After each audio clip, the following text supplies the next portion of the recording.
Good morning students, कैसे हैं आप सब। उम्मीद करती हूँ आप लोग अच्छे होंगे। आज आपकी वर्कशीट नंबर 38 आई है। अच्छे से लेबल कीजिए, डेट डालिए, क्लास सब्जेक्ट, अपना नाम, अपने टीचर का नाम लिखिए। आज हम लोग पढ़ने वाले हैं ईश्वर से अनुराग। प्यारे बच्चों, काय पत्रिक में हमने भक्ति आंदोलन के कुछ संत कवि जैसे कि तुलसीदास, सूरदास, रविदास, दादू दयाल और मीरा के बारे में जाना। आइए आज हम शंकर देव और कबीर के बारे में जानें। ठीक है, तो आज हम लोग शंकर देव और कबीर के बारे में जानेंगे। तो चलिए पढ़ना शुरू करते हैं। यह लिखा है, स्थान और समय जो था, इनका स्थान था असम और समय था 15वीं शताब्दी के आसपास। उन्हें वैष्णु की भक्ति पर बल दिया, यानी इन्होंने वैष्णु की भक्ति को ज़्यादा जोर दिया।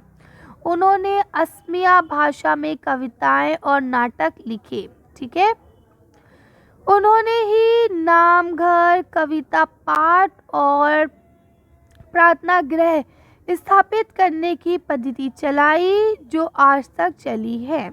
ठीक है, यानी कि कविता का पाठ करना, प्रार्थना घर बनाना, ये सब चीज़ें इन्होंने ही बनाई थी। शंकर देव की भक्ति का सार एक शरण नाम धर्म, एक सर्वोच्च सत्ता के प्रति स्मरण के नाम से जाना गया है। ठीक, यानी शंकर देव की जो भक्ति थी उसको जो हम मानते, क्या मानते, एक शरण नाम धर्म। ठीक है, शंकर देव की शिक्षाएं जो थी वो क्या थी, भगवद गीता तथा भगवत पुराण पर आधारित थी। यानी उन्होंने जो भी शिक्षाएं दी वो भगवद गीता से या फिर भगवत पुराण से दी।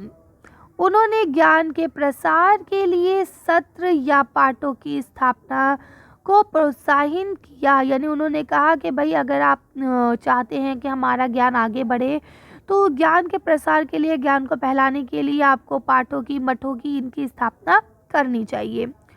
उनकी प्रमुख संरचना जो है वो कीर्तन घोष है। ठीक है, अब हम बात कर लेते हैं कबीरदास जी की। तो समय और स्थान था बनारस, 15वीं और 16वीं शताब्दी के आसपास थे। लिखा है, उनकी साखियाँ और पद का विशाल संग्रह है। यानी उन्होंने बहुत सारी साखियाँ और पदों को लिखा है जिससे उनके विचारों की जानकारी मिलती है। यानी वो किस विचार के आदमी थे ये हमें पता चलता है। कबीर के कुछ भजन तथा साखियाँ गुरु ग्रंथ साहिब, ठीक है, और पंचवाड़ी और बीजक में संग्रहित एवं सुरक्षित है। यानी उनकी कुछ साखियाँ, कुछ भजन ऐसे भी हैं जो गुरु ग्रंथ साहिब और पंचवाणी और आपके बीजक में हैं छपे हुए। उसके बाद लिखते हैं, उनके काव्य की भाषा बोलचाल की हिंदी थी जो आम आदमियों द्वारा आसानी से समझी जा सकती थी। यानी उन्होंने बहुत मुश्किल भाषा का इस्तेमाल नहीं किया, उन्होंने आसान भाषा का इस्तेमाल किया ताकि सब लोग उनकी भाषा को समझ सकें। उन्होंने कभी भी क्या करा, रहस्यमयी भाषाओं का प्रयोग नहीं किया। ठीक है, भाषा का भी प्रयोग किया, अच्छा प्रयोग किया उन्होंने, कभी कभी किया है। ठीक है, जिसे समझना थोड़ा कठिन होता है। यानी उन्होंने थोड़ी मुश्किल भाषा का भी इस्तेमाल किया है। कबीर के उपदेश प्रमुख धर्म परंपराओं की पूर्ण एवं परिशुद्ध अस्वीकृति पर आधारित थी। ठीक है, और उन्होंने क्या करा, उनके उपदेशों में विभिन्न धर्मों की अंडरपूर्ण पूजा के सभी रूपों का क्या है, मजाक उड़ाया गया है। उन्होंने जो ये आप मतलब हम लोग जो पूजा वगैरह करते हैं तो उसका इन्होंने मजाक बनाया है। कबीर जो थे निरंकार परमेश्वर पर विश्वास रखते थे। यानी कि उनका मानना था कि जो हमारे भगवान, अल्लाह, गॉड जो भी हैं वो निराकार हैं, उनका कोई आकार नहीं है। इसलिए आप ये जो पूजा हवन ये सब चीज़ें हम लोग करते हैं ये हमें नहीं करनी चाहिए। ठीक है, उन्होंने ये उपदेश दिया कि भक्ति के माध्यम से ही मोक्ष यानी कि मुक्ति की प्राप्ति हो सकती है। आप सिर्फ सच्चे मन से भगवान को पूजो, भगवान को मानो, है ना, और जो उसने कहा है उस रास्तों पर चलो, आपको वैसे ही मोक्ष की प्राप्ति हो जाएगी। आपको कोई भी कर्म कांड करने की ज़रूरत नहीं पड़ेगी, ऐसा इन्होंने कहा। हिंदू तथा मुसलमान दोनों लोग उनके अनुयायी थे। यानी उनको मानने वाले दोनों धर्म के लोग थे। क्लियर है, आगे चलते हैं। तो यहाँ देखिए क्या लिखा है, भक्ति संतों का एक महत्वपूर्ण योगदान संगीत के विकास में था। तो ये बहुत इंपॉर्टेंट बात है कि भक्ति जो लोग थे, भक्ति संत जो थे, उन्होंने संगीत के उसमें बहुत योगदान दिया। बंगाल के जयदेव ने संस्कृत में गीत गोविंदा की रचना की, जिसमें हर गीत एक विशेष राग और ताल में रचित है। ठीक है। संगीत पर इन संतों का एक महत्वपूर्ण प्रभाव भजन कीर्तन आदि का प्रयोग था। ठीक है। इनका बहुत महत्वपूर्ण प्रभाव पड़ा। क्यों? क्योंकि भजन कीर्तन ये सब चीज़ें करते थे। इन गीतों ने जो मनोभावात्मक अनुभवों पर बल देते हैं, क्या है, जनमानस को ज़्यादा आकर्षित किया। ठीक है। अब देखिए यहाँ पे आपको लिखा है निम्नलिखित प्रश्नों के उत्तर दीजिए। पहला प्रश्न लिखा है शंकर देव ने कौन सी पद्धति चलाई? तो देखिए आप इसका आंसर यहाँ से लिख सकते हैं, उन्होंने नामधर या सहस्र पाठ और प्रार्थना घर के स्थापन की प्रथा शुरू की थी। ठीक है।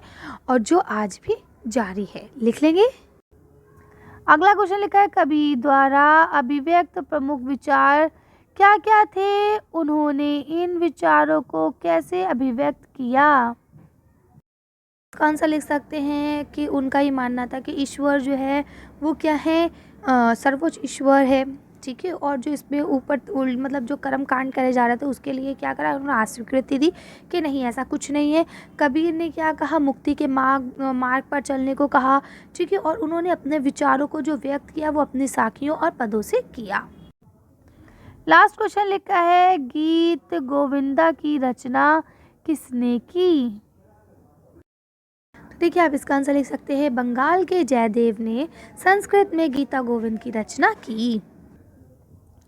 अब देखिए बच्चे आपको गतिविधि नंबर 1 दी गई है। लिखा है कबीर के किसी भी दोहे को क्या करना है, गा कर अपनी कक्षा में व्हाट्सएप ग्रुप पे ऑडियो मैसेज करना है। तो आप कबीर का कोई भी दोहा गा के उसे लय से आपको गाना है और उसको अपनी व्हाट्सएप ऑडियो बना के मैम को शेयर कर देना है। तो ये काम आप खुद से करेंगे। गतिविधि 2 में दिया गया है कार्यपत्रिका नंबर 37 और 38 में दिए गए भक्ति संतों जो संत थे जिन क्षेत्रों से जुड़े थे उसे आपको मैप पे बताना है। जैसे अभी 2 की बात हुई, एक आपके कहाँ से थे, ये वाले आपके वाराणसी, ये देखिए ये थे आपके बनारस से, तो आपको मैप पे बनारस को प्रेजेंट करना है। और ये थे आपके असम से, तो आपको मैप पे असम को प्रेजेंट करना है। ठीक है। तो चलिए इसका आंसर हम लोग देख लेते हैं। देखिए बच्चों मैंने ना इसका मैप दूसरी वीडियो में अपलोड किया हुआ है, आप उस वीडियो को देखेंगे और उस पर मैंने मैप के सारे स्टेट्स वगैरह आपको बताए हैं। ठीक है। लिंक मैं डिस्क्रिप्शन में डाल रही हूँ, वहाँ से आप लोग देखेंगे। और वो हमारा ही दूसरा चैनल है, अगर आपको वो पसंद आए तो उसको आप लोग लाइक शेयर करें अपने फ्रेंड्स के साथ, उसको भी सब्सक्राइब करें। जितना प्यार आप इस चैनल पर दे रहे हैं, इसके इतने माशाल्लाह से आप लोग ने सब्सक्राइबर करे हैं, उसको भी इतनी आगे तक ले जाएं। चलिए तो हम आंसर उसमें देखते हैं और इस वीडियो को फिनिश करते हैं। आज की वीडियो में बस इतना ही। अगर आपको हमारी वीडियो पसंद आई हो तो प्लीज़ इसे लाइक और शेयर करें। अगर अभी तक आपने हमारे चैनल को सब्सक्राइब नहीं किया तो प्लीज़ मेरे चैनल को सब्सक्राइब करें। Thank you for watching.